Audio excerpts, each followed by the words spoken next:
Okey, setelah sekian lamanya saya tak buat review filem. So hari ni saya nak buat review filem. Filem Gayung 2 yang baru saya tonton hari tu. Um, Dah lama tak buat review dan jarang buat review ni. Buat saya rasa macam tak berapa reti lah nak buat review filem. Tapi tak apa.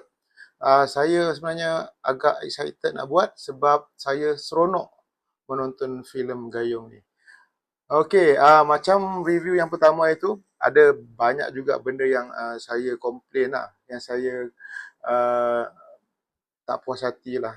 Tapi dalam Gayung 2 ni nampaknya semua, bukanlah semua, um, kebanyakan apa yang saya cakap tu uh, dah di dah diperbaiki ataupun memang bukanlah cakap pasal saya dia perbaiki tak, tapi benda yang daripada part 1 tu dah tak ada lah. Masalah tu dah tak ada dalam part 2 ni. Okay, Gayung 2 ni way more better daripada yang first one. Macam mana? Okay, saya start dia punya synopsis dulu lah.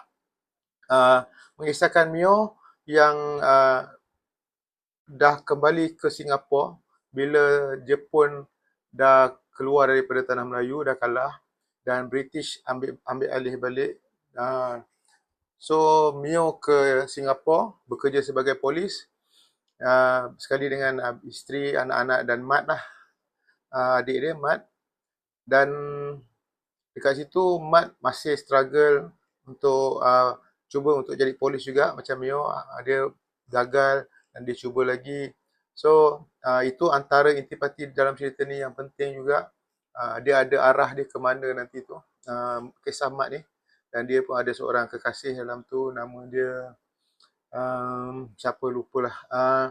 Dan konflik besar dia adalah Mio dia menjadi polis dan dia cuba untuk menyiasat satu kes ataupun satu polis yang korup lah. Malcolm, nama polis English, polis daripada British. Malcolm yang dia bekerjasama dengan bos kongsi gelap macam tu lah, bos yang menjual candu dekat Singapura masa tu. So bos Cina ni bos Kun ke nama dia. Dia rasuah Malcolm ni. Biasalah benda ni, polis korup ni dirasuah untuk menjaga keamanan si penjenayah.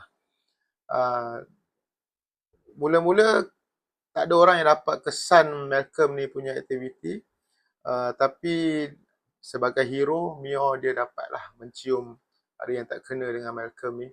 Dia minta kebenaran dari bosnya untuk menyiasat kes dan kes pun dibuka. So dari situlah bermula kisah penyiasatan dan aksi dalam filem Gayung ni. Okay, saya bermula daripada dia punya production value. Antara yang jelas saya suka dari menonton tu dari awal sampai akhir, saya boleh kata dia orang konsisten dengan dia punya looks overall, dia punya production value, dia punya visual cantik, dia punya set cantik, prop cantik. Memang dia berjaya bawa saya ke dunia yang dia cuba create lah. Dia punya world building tu, era tu. Cuma wardrobe tu, saya ada satu benda yang saya tak sure tapi saya rasa agak mengganggu saya bila Malcolm tu pakai baju polis. Baju tu agak besar. Saya rasa macam baju tu bukan baju dia lah, nampak sangat macam baju wardrobe atau baju pinjam. Tapi bila saya fikir balik, saya tak sure dekat masa zaman tu memang pakaian macam tu ke memang size dia oversize macam tu uh, ataupun itu adalah kesalahan wardrobe yang, tapi tak apa. Walaupun benda kecil tapi dia still mengganggu juga saya. Dan dialog perbualan ada yang saya tengok review, saya tak tengok banyak lah sebab saya tak nak terpengaruh dengan review. Yang kata dialog dia terlalu macam apa bahasa dia tu terlalu macam skema kot macam tu, ataupun terlalu um, bukan preachy sangat, dia bukannya macam bersyarah ke apa, Okey, satu saya rasa kenapa dia menggunakan pendekatan dialog macam tu sebab era zaman tu di Singapura perbualan mungkin kalau kita cerita-cerita lama pun diorang berborak pun dalam bahasa yang baku kan, agak baku. Dan saya rasa tak banyak pun benda tu yang dialog yang agak macam uh, saya tak tahu nak describe dialog tu macam mana, macam terlalu beria lah, terlalu bernasihati atau macam tu kan. Awal-awal tu aja ada sikit mat dengan Mio, masa Mio dia cuba nasihat mat awal-awal tu. Tapi selebihnya saya rasa okey, okey je. Saya puas hati. Even ada beberapa details kecil yang dari sudut dialog tu saya rasa macam impresif juga. Macam okey, ada satu pula. Ada satu watak baru polis yang bernama Fauzi yang dia ditugaskan untuk bekerjasama dengan Mio untuk siasat kes inilah. Fauzi ni dia ni macam seorang yang dia lulus dia lulus daripada universiti macam itulah, dia ada beasiswa diploma apa macam tu, dan dia membawa satu pemikiran moden lah. Dia tak percaya macam silat ni, dia macam dia kata pistol ni yang akan selesaikan masalah, bukan mambo jambo kau tu, silat kau tu semua dia kata nonsense. Watak ni awal-awal dia memang biasalah, dia akan bercanggah dengan watak hero, ada ketaksefahaman. Tapi ada perkara yang berlaku, Mio buat dia tersedar dan dia rasa macam frustrated. Apa yang dia cakap tu Mio dapat patahkan dengan apa yang dibuktikan lah, korang kena tengok lah. Masa tu dia tengah duduk, dia frust, dia macam orang muda yang ego besar, tak puas hati apa yang dia kata tu macam salah. Lepas tu Mio datang duduk sebelah, dia hulur rokok. Tapi sini saya confuse juga ni, Mio hulur dengan rokok dekat dia. Mula dia macam tak nak ambil, lepas tu dia ambil, dia hisap. Dia nak bagi dekat Mio, lepas tu Mio kata, saya tak merokok. Situ saya lost sikit lah. Kenapa Mio ada rokok tu kan? Tak tahu orang anggota lain bagi ke apa. Tapi dekat situ perbualan dia tak ada apa perbualan sangat. Tapi ada satu bait atau satu baris dialog tu, saya rasa best. Dia kata dekat Fauzi, Mio kata dekat Fauzi, jangan lama sangat lah. Kita ada banyak kerja nak buat. So simple tapi boleh faham. Maksud dia tu sampai. So maknanya kau dengan frustrated kau ni jangan lama-lama sangat lah. Kita banyak kerja nak buat apa semua. Dan ada detail-detail kecil juga dalam sudut lakonan. Apa yang saya ingat, satu babak ni macam babak akhir,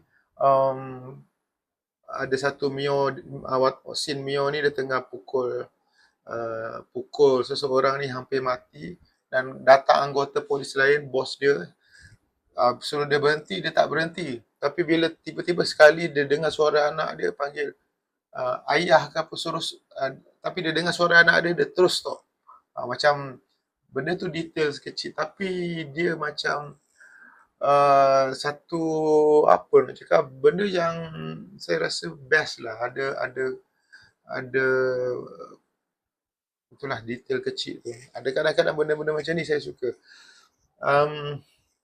Okey, watak Fauzi tadi. Watak Fauzi, dia ni pelakon Singapura saya rasa. Nama betul dia pun Fauzi.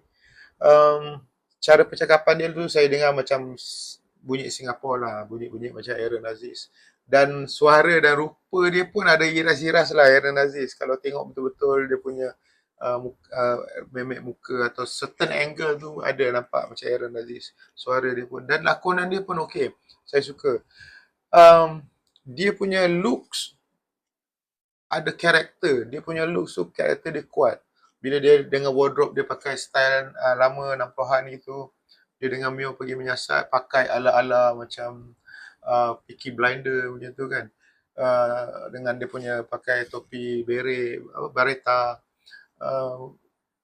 Dia ada satu persona yang saya rasa kena pemilihan watak dia ni.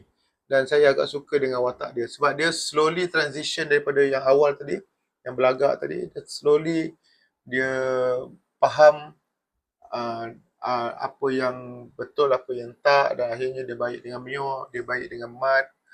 Um, ya, okey. Ada lagi lakonan macam sebelum ni review saya yang untuk Part 1 saya kata babak-babak emosi, dramatik, hit and miss.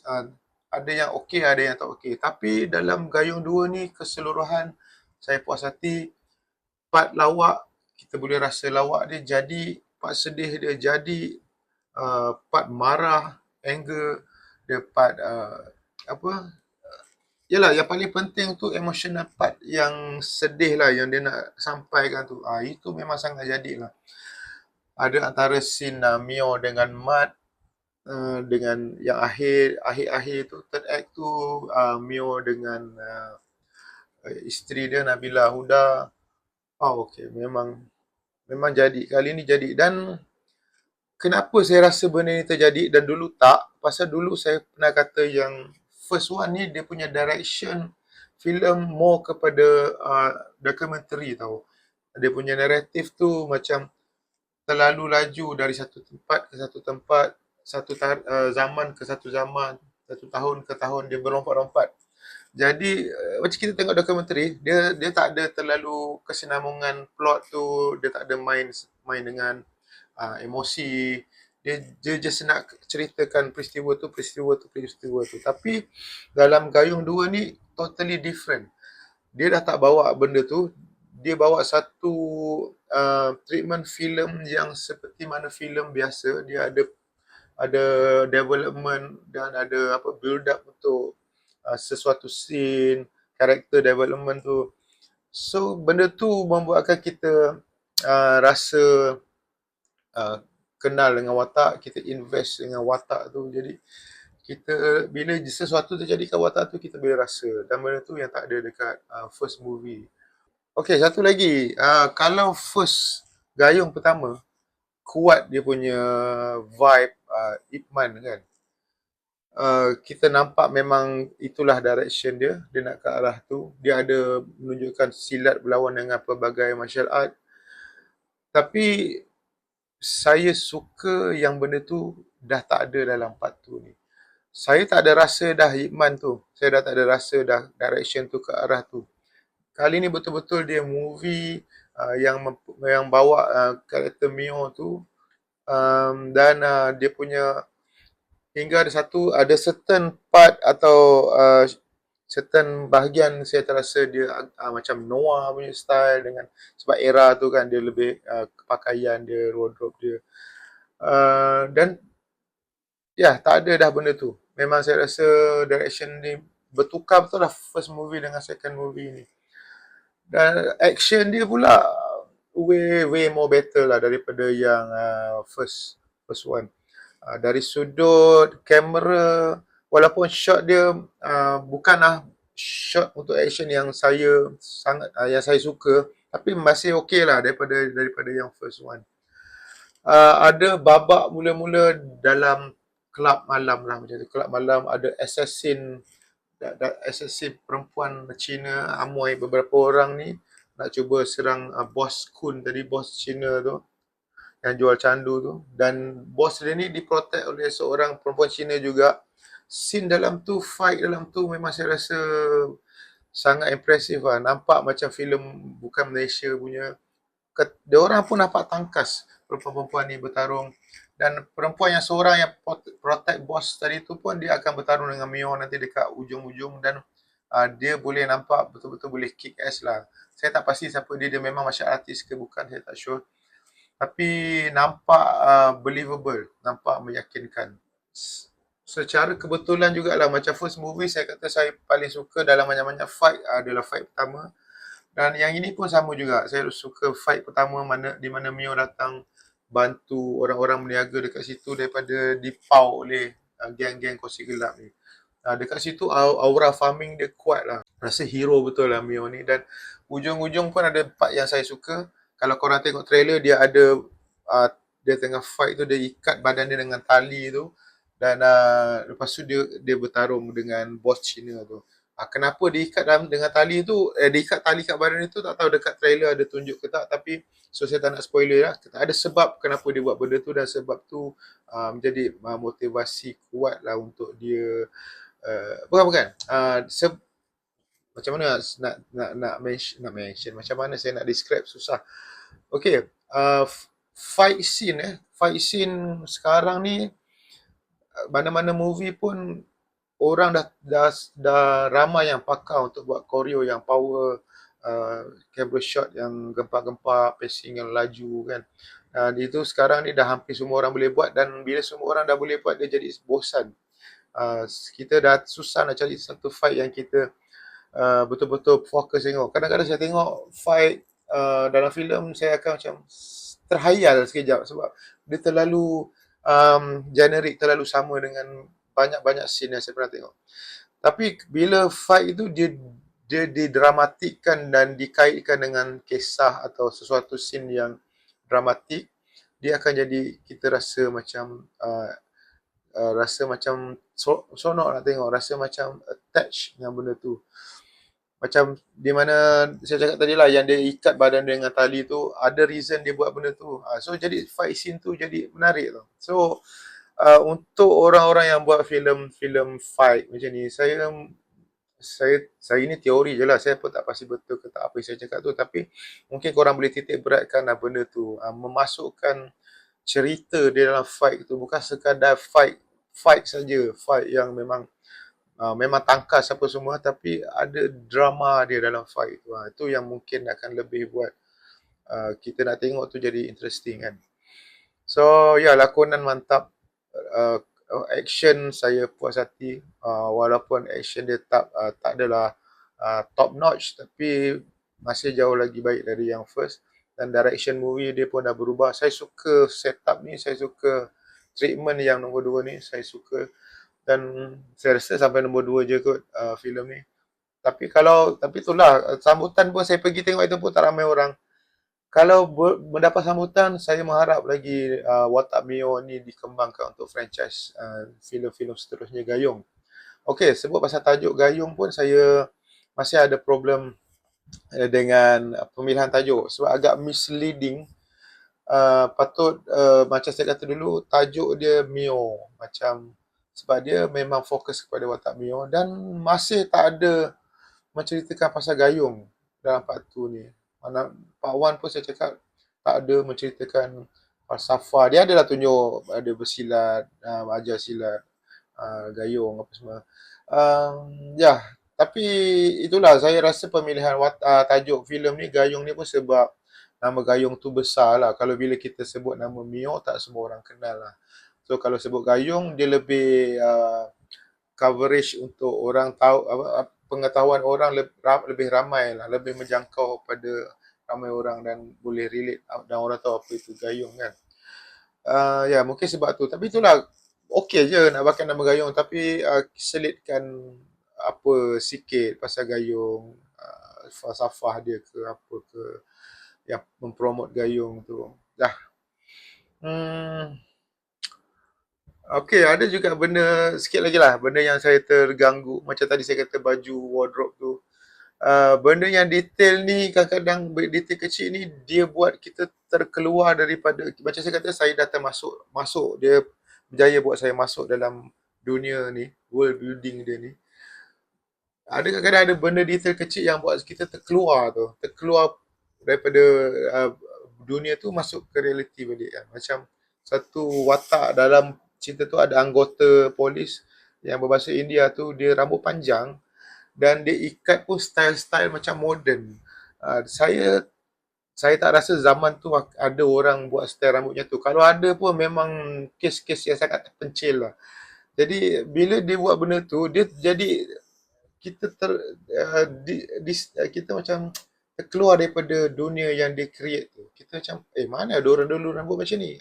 Itu kecil tapi dia mengganggu lah tontonan saya tu. Saya pasal yang lain tu semua dah okey, cun semua. Tiba satu je, alah apa benda pula macam ni kan. Tapi ya, itu sajalah. Saya puas hati. Tahniah kepada pengarah, pelakon, production dalam masa yang saya rasa diorang shoot untuk 2 filem terus hari tu, dalam masa yang agak singkat, diorang boleh produce dengan benda yang macam ni, quality yang macam ni, saya impress lah. Saya bagi, kalau dari 5 bintang, saya bagi 4 bintang. 4 bintang lah. 4 bintang. Okay, terima kasih kerana menonton. Assalamualaikum.